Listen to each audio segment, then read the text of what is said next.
Pasir Putih begitu dekat dengan semangat pahlawan Kelantan iaitu Haji Muhammad Hassan bin Munas atau lebih dikenali sebagai Tok Janggut. Assalamualaikum warahmatullahi wabarakatuh.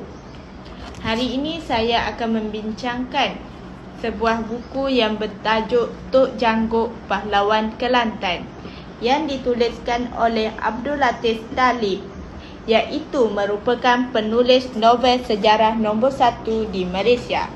Buku ini adalah mengenai rentetan perjuangan Haji Mat Hassan, iaitu dikenali sebagai Tok Janggut atau nama sebenarnya Haji Mat Hassan bin Munas atau Panglima Munas.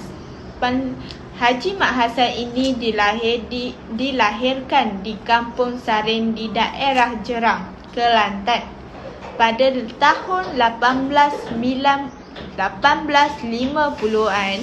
Ayahnya yang merupakan Panglima Munas yang berkhidmat sebagai Panglima Istana Tengku Seri Maharaja Jeram. Maka Tok Janggut juga telah dibesarkan serta dididik di dalam istana tersebut. Apabila beliau dewasa, beliau telah dihantar untuk menuntut di Mekah dan beliau pulang ke tanah air pada tahun 1910 ketika beliau berusia 60 tahun. Malah dengan itu, setahun sebelum itu, pada tahun 1909-an berlakunya antara perjanjian antaranya Inggeris dan Siam yang menyebabkan 4 buah negeri yang terlibat, iaitu merupakan Kelantan, Terengganu, Kedah dan juga Perlis yang diletakkan di bawah kuasa Inggeris. Manakala 4 buah negeri iaitu Patani, Manara, Jalo dan Seto di bawah kuasa Siam. Oleh yang demikian, campur tangan Inggeris di Kelantan tidak disenangi penduduk tempatan. Apatah lagi apabila Inggeris membuat perubahan yang bertentangan dengan adat istiadat Melayu dan undang-undang Islam. Maka dengan itu, tidak hairanlah kalau semua cerita ini mengenai Haji Mat Hassan, iaitu Tok Janggut, adalah cerita mengenai pemberontakan serta keganasan. Kerana sampai hari ini pun kebangkitan Islam dalam menentang Barat ditafsirkan sebagai pelampau, pengganah dan juga penyeleweng. Oleh hal yang sedemikian, sentimen anti-Inggeris yang semakin meningkat apabila tercetusnya Perang Dunia Pertama yang diadakan pada tahun 1914-an Ogos, yang mana British berperang dengan Turki Uthmaniyah.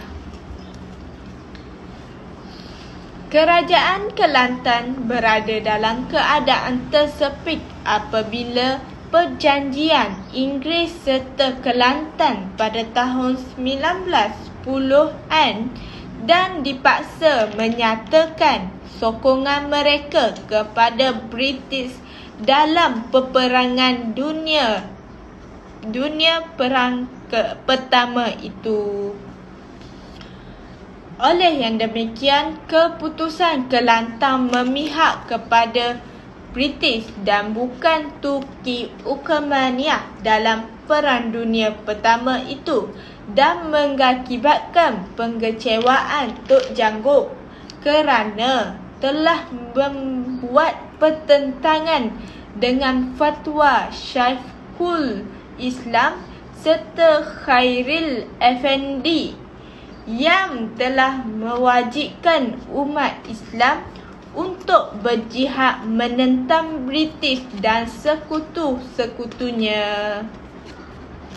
Malah dengan itu, penindasan menerusi kutipan cukai yang tinggi telah menyemarakkan lagi kemarahan penduduk-penduduk di negeri Kelantan. Pada mulanya, Tok Jangguk serta pengikut-pengikutnya turut telah membayar cukai tersebut walaupun mereka semua tidak berpuas hati terhadap English telah membuat kutipan cukai yang terlalu tinggi.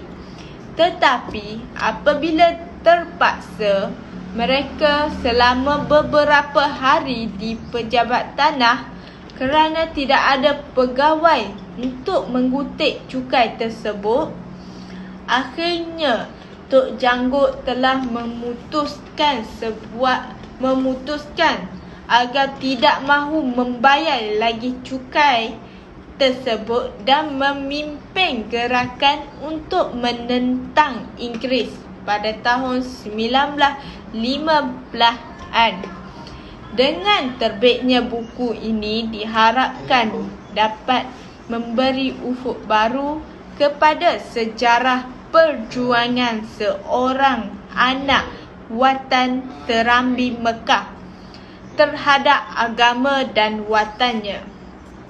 Sudah sampai masanya Haji Mat Hassan dilihat sebagai ikon perjuangan yang menentang perhambaan, penindasan dan kerakusan yang sama ada ia datang daripada kuasa kolonial atau tali barutnya. Oleh hal yang demikian, buku ini amat berguna untuk peneliti sejarah, pelajar-pelajar dan orang ramai dalam menentang perjuangan golongan-golongan sejarah serta menjadikan mereka yang mendorong perjuangan Islam ini.